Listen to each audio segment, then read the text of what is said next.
We got Han Mei Mei, a Chinese national who's a convert to Christianity. The story about her and her mom and her family. Jack, you've got a question you want to ask? Yeah, I wanted to ask you if I could. There's a lot of reports out that they've been removing pictures of saints and things like that inside these churches and replacing them with pictures of Chairman Z and the outward Well, pictures actually, of, crosses. and crosses were being removed crosses? from churches, particularly from steeples, things like that. Are you seeing this there in China right now? I have from church friends. It is very pressing. Yes, because everything out to serve the purposes of socialism, communism. And they are also retranslating the Old and New Testaments to make communism ideologies and Chinese culture seem more divine. What do you think, Han Mei Mei? Let me ask you, if the firewall is to come down, what would you think? What would happen to the regime, and what would happen, in your view, in China?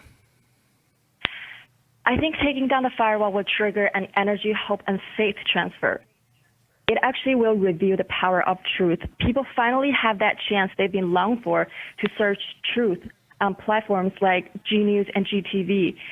How did a virus outbreak begin? Why is the Western world, like the CCP said, so hostile to us? What really happened during Tiananmen massacre? People will keep asking. And once they found the answer, once they found out they've been lied to their life, their parents' life, their grandparents' life, it creates a great anger. And that anger is power. Because without a wall, we are no longer isolated. We can exchange information. It brings courage to people. They're not alone. There are people fighting along them. I think taking down the firewall is a great accelerator to take down the CCP. The CCP rewrote our history. They rewrote our present. They're not going to rewrite our future. And this needs to happen, and happen right now.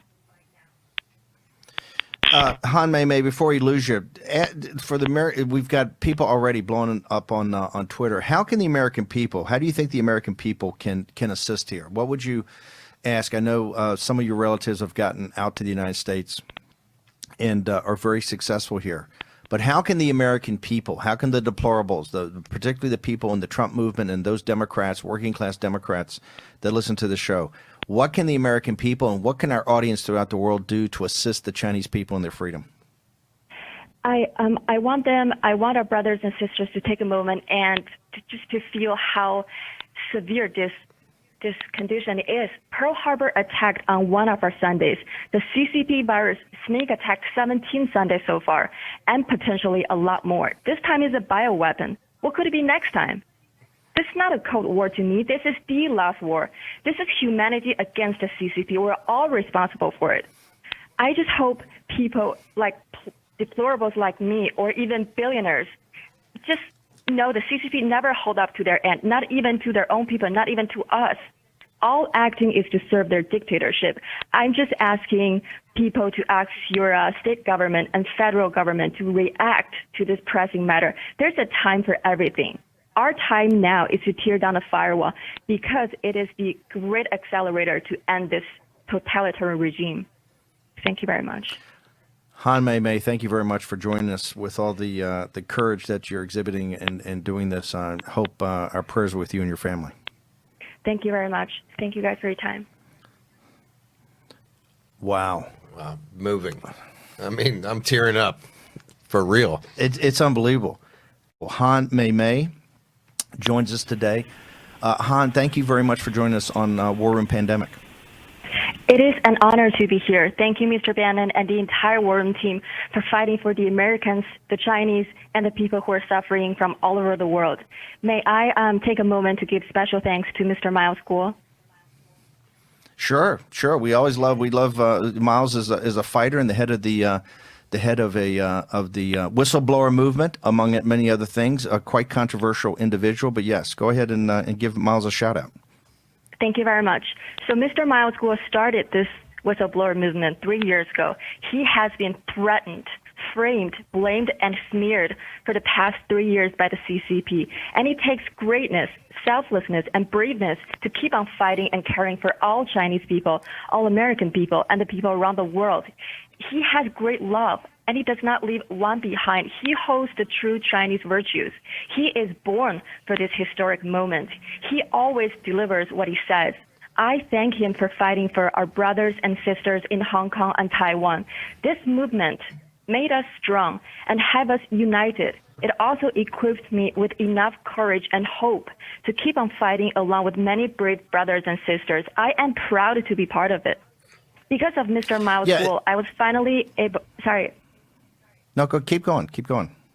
Yeah, I want to say I was finally able to connect with some of my family members after over 15 years through GTV, a platform where you can express your true voice, you can find valuable information. It is a powerful tool to use freely and safely. As Mr. Mao's Guo analyzed the CCP's agenda once, is to plant fear through changing your lifestyle. They did it through the firewall to the Chinese. They did it through the CCP virus to the rest of the world. What we are doing right now, this whistleblower movement, people who support us, people who fight on their own battlegrounds, this is a counter move to change the CCP's lifestyles. Soon to be none, I hope. Thank you very much. You know, as much as they come after Miles and they mock him and ridicule him from Beijing, I just keep saying, I said, I'm a market guy.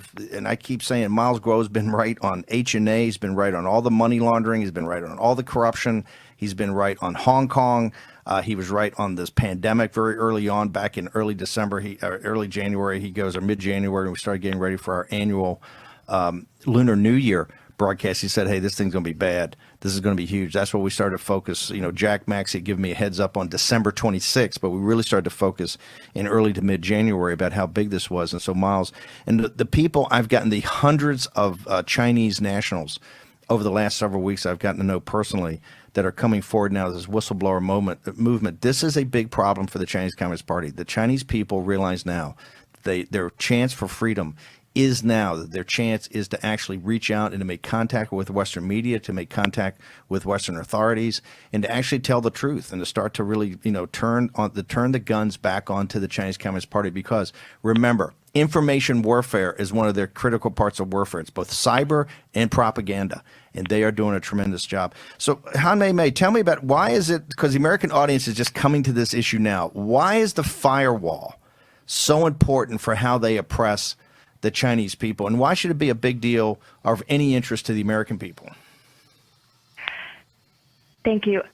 Because of the CCP lied to us and to the world ever since they founded. They lied about World War II. They lied about Tiananmen Massacre, the Cultural Revolution. They lied about what's happening in Hong Kong, and now the CCP virus. The CCP feeds and thrives on fear, chaos, and disasters. The CCP regime can only secure its power through lies. It is crucial for them to have absolute control. It is crucial for them to establish external enemies, which is the states, the United States, to shift focus when they need to. Blocking the truth, having the firewall will serve both purposes. Look, you've got some personal experiences. I know that you are you've told me when we were getting ready for this broadcast over this week and going through information that you're a Christian and your mother converted to Christianity.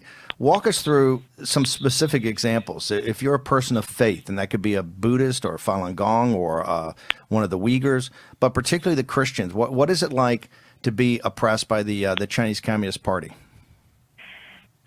Thank you very much. So the control got worsened over time. I did not realize how severe it is until my mom shared a story with me.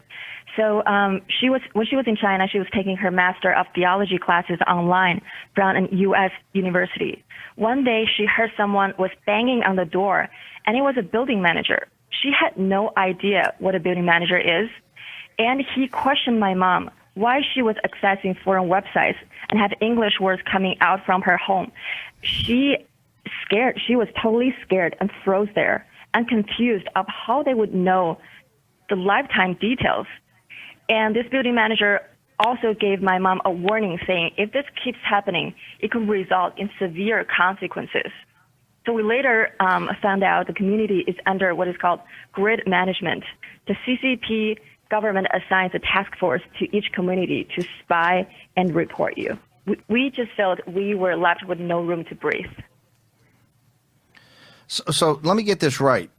Your mother's online and she's converted to Christianity and she's studying a theology course. I take it the Bible, and a building manager comes up to the door and starts knocking on the door and says, "Hey, we know what you're looking at. Why are you doing this?" They actually have that type of access to your computer.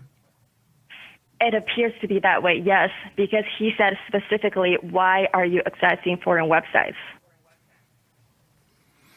What what happens can Christians freely worship there? What happens to you guys? I mean, is there some oppression, or are they allowed to freely worship? And what happened to you and your family? No, right now the government is trying to make Christianity more compatible with socialism.